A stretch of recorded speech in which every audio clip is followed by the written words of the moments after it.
मैं आतिशी ईश्वर की शपथ लेती हूँ कि मैं विधि द्वारा स्थापित भारत के संविधान के प्रति सच्ची श्रद्धा और निष्ठा रखूंगी। जल मंत्री थी वो, किस प्रकार जो है यमुना का क्या हाल हो रखा है ये पूरे देश से नहीं छुपा है। आम आदमी पार्टी का जो पूरा मॉड्यूल है इट्स अ टोटल फेलियर।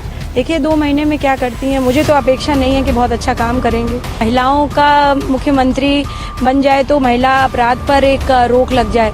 आपने अभी देखा ममता बनर्जी की सरकार है वेस्ट बंगाल में और कितना बड़ा वहां पर केस हुआ, अभी तक उस पे जो है हम जैसे कितने लोग लगे रहे। स्वागत है आपका डिजायर न्यूज के आज के एपिसोड में। बड़ी खबर सामने आ रही है। आतिशी की शपथ लेते ही बीजेपी नेता अपर्णा यादव ने कहा, मैं उन्हें बधाई देती हूँ। दिल्ली चुनाव में बहुत कम समय बचा है। इससे पहले वे दिल्ली सरकार में जल मंत्री थी, लेकिन दिल्ली में यमुना की हालत किसी से छिपी नहीं है। उन्होंने आगे कहा, मुख्यमंत्री के तौर पर वो क्या करेगी ये तो वक्त ही बताएगा, लेकिन मुझे लगता है कि आने वाले चुनाव में दिल्ली की जनता तय करेगी कि उन्हें किसे सत्ता देनी है। मैं उनसे सिर्फ इतना कहूंगी कि अच्छा काम करे। सर्वप्रथम मैं महिला हूं क्योंकि, और वो भी एक महिला हैं, तो उनको मैं बधाई देती हूं कि उनको जो है उनकी पार्टी ने एक चांस दिया है।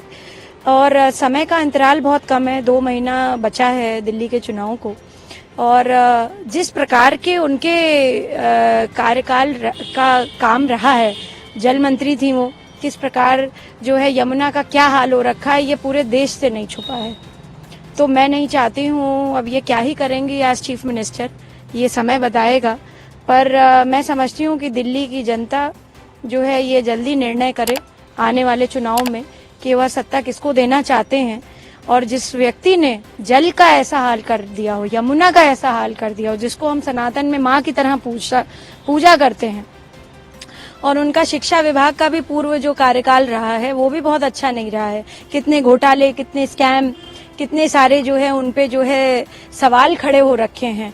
मैं समझती हूँ एज चीफ मिनिस्टर उनको इन बातों का भी जवाब देना पड़ेगा आगे आने वाले समय में। और अरविंद केजरीवाल जी के सरकार का जो मॉड्यूल है, आम आदमी पार्टी का जो पूरा मॉड्यूल है, इट्स अ टोटल फेलियर। कहीं उसकी जो है खुले मंचों पे तारीफ नहीं हो रही है, कहीं भी उसका जो है बखान नहीं हो रहा है।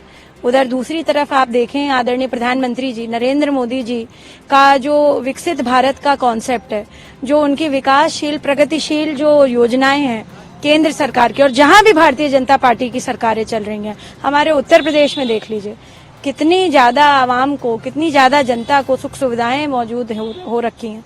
तो मैं समझती हूँ कि बस यही कहना चाहूंगी, आगे आने वाला चुनाव बहुत जल्द तय करेगा कि दिल्ली की दशा दिशा क्या है। और आतिशी जी को यही कहूंगी कि जो है अच्छा काम करें। वो 2 महीना मिला है, पिछली बार की तरह जैसे जल का उन्होंने हाल किया, यमुना का हाल किया, अगर उस तरह से दिल्ली का हाल हो गया तो फिर जो है मुझे लगता है लोगों को जो है भारतीय जनता पार्टी को कमान सौंपनी पड़ेगी। कि ऐसा कोई फिक्स नहीं होता है कि कोई महिलाओं का मुख्यमंत्री बन जाए तो महिला अपराध पर एक रोक लग जाए। आपने अभी देखा ममता बनर्जी की सरकार है वेस्ट बंगाल में और कितना बड़ा वहां पर केस हुआ, अभी तक उस पे जो है हम जैसे कितने लोग लगे रहे और उस पे किसी प्रकार की अभी कोई प्रतिक्रिया सरकार, मतलब केंद्र की नहीं, मैं स्टेट की बात कर रही हूँ, उस पे नहीं आई है। और यहाँ तक कि ऐसी बातों पर तो ममता बनर्जी जैसे व्यक्तित्व को, जो 2 दशक से ऊपर हो गया राजनीति में है, उनको इस्तीफा दे देना चाहिए था। क्योंकि ये गवर्नमेंट कॉलेज में गवर्नमेंट डॉक्टर के साथ किसी भी परिस्थिति में वो कृत्य हुआ है अगर जो सीबीआई के दायरे में है उस पर उचित नहीं है कमेंट करना। अगर वो मर्डर भी है तो क्या हम अपनी बच्ची को इसलिए भेजते हैं डॉक्टर बनने के लिए या रात में ड्यूटी करने के लिए कि वो वहां जाकर के मर जाए? ये बहुत बड़ा सवाल है।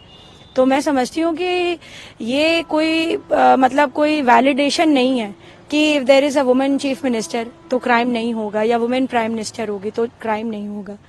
और जो है ये एक बहुत बड़ा डिबेट का विषय है। पर जहां तक इनका सवाल है, देखिए 2 महीने में क्या करती हैं, मुझे तो अपेक्षा नहीं है कि बहुत अच्छा काम करेंगे, क्योंकि जो 2 विभाग इनके पास पिछले थे उसका जो है कोई निकाले चिट्ठा तो जो है काले कारनामों से भरा हुआ है।